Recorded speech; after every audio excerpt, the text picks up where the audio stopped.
તો જો અમે રકાઈ બી ભરી લીધી છે અને જો પીવા માંડ્યા છે. તો હાલો બધા ચા પીવા.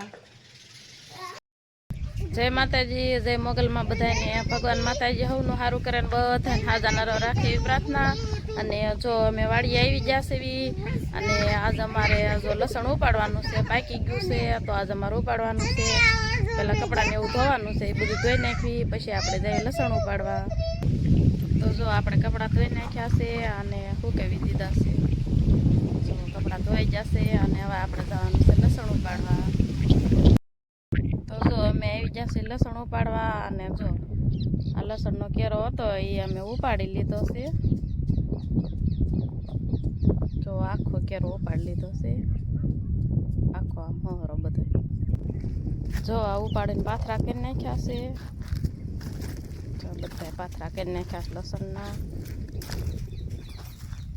આજ ઉપાડી લીધું, વહેલું વાવી દીધું હતું એટલે પાકી ગયું છે. જો આજ ઉપાડી લીધું.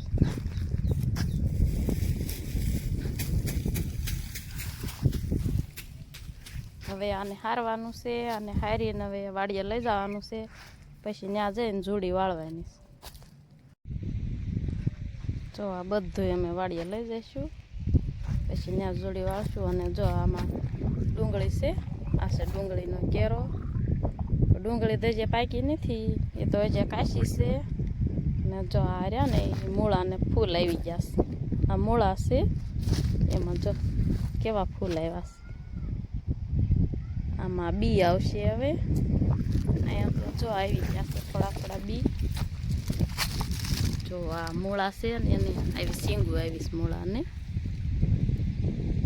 જો આમાંથી પછી આ સુકાઈ જાય એટલે મૂળાનું બી થઈ જાય. આ ડુંગળીનો કેરો જો એ જ નથી પાક્યો. તો વાલો લસણ હારવા માંડવીએ મેં. તો જો લસણ હારી અને વાડીએ લઈ લીધું છે. જો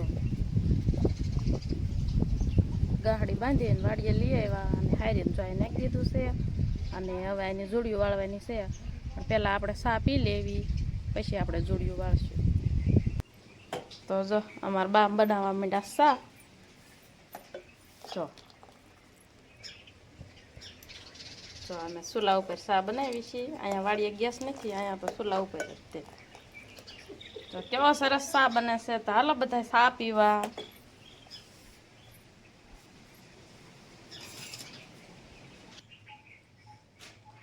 તો જો સા બની ગઈ છે અને અમારા બા જો રકાબીને દેશે. અમારા બા બહુ સારી સા બનાવે. કાબા? હા, આપણે પીવા જોઈએ બનાવી પડે. તો હાલો પી લેવી. તારે શું પીવો છે? તો જો અમે રકાઈ બી ભરી લીધી છે અને જો પીવા માંડ્યા છે. તો હાલો બધા ચા પીવા. તો જો આપણે ચા બાય પી લીધો છે અને જો લસણ હવે અહીં બધું હારીને લઈ લીધું છે. અને હવે આની જોડિયું વાળવાની છે. જો આવું છે લસણ. અડધું છે મોટું લસણ અને અડધું છે નાનું લસણ, એટલે કે દેશી. તો હવે જોડિયું વાળવા માંડવી. તો જો અમે જોડિયું વાળવાનું ચાલુ કરી દીધું છે. અને જો કેવી રીતે જોડિયું વાળવી છે તમે જોઈ લો. તો આ પેલા લસણના ગાંઠિયા લઈને આવી રીતે આમ પોળી કરી લેવાની. જો આના હુકલ પાંદડા હોય ને એ આમ કાઢી નાખવાનું. તો આપણે પોળી લઈ લીધી છે. જો એટલી લેવાની. પછી આમ લસણનો ગાંઠિયો લઈને આમ આટી મારી દેવાની.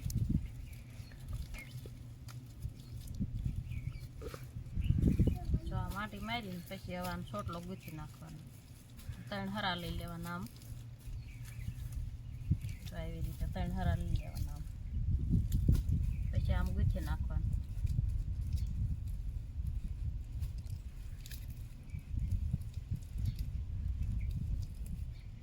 જો આવી રીતે આમ ગૂંથી નાખવાનું. આખો છોટલો ગુથી નાખવાનું.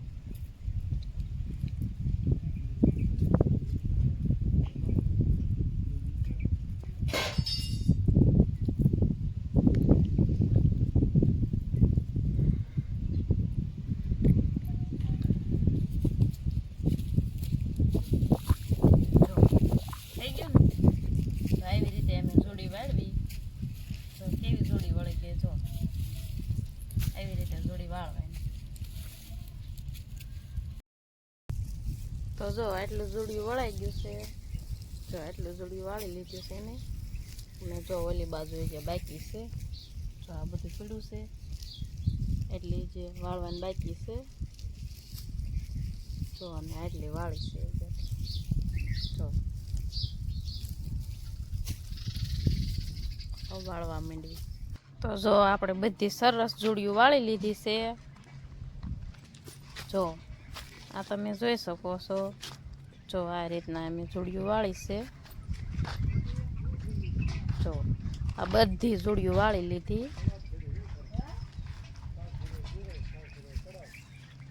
જો આવી રીતના જોડીઓ અમે વાળી છે.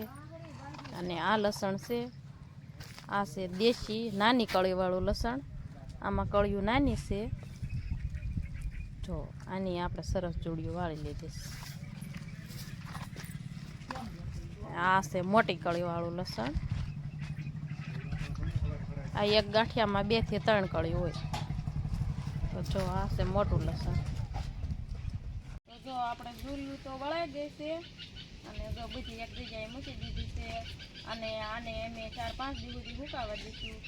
અને પછી આના આપણે કાચીની દોરી આવે ને એમાં બાંધીને આમાં પોરવી દેવાનું. તો આપણે ખોટલા કર્યા ને આમાં પોરવી દેવાના અને જોડા કરી અને ઉપર આપણે ધાબુ હોય તો એમાં ટીંગાડી દેવાય. અને નકર ગમે ના વાહાર આવતો હોય ત્યાં ટીંગાડી દેવાય.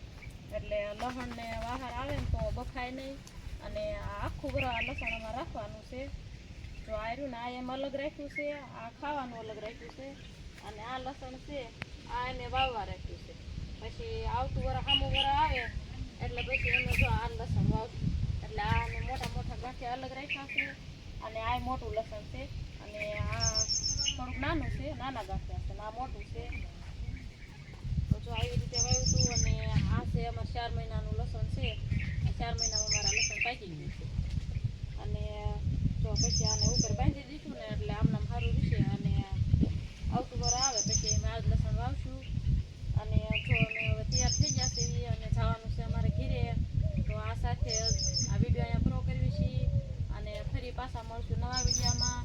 તો અમે જાવી ઘીરે. અને અમારો વિડીયો ગમે તો લાઈક કરી દીજો, શેર કરી દીજો. અને ચેનલમાં નવા આવો તો સબસ્ક્રાઈબ કરી લેજો. જય માતાજી, જય મોગલમાં.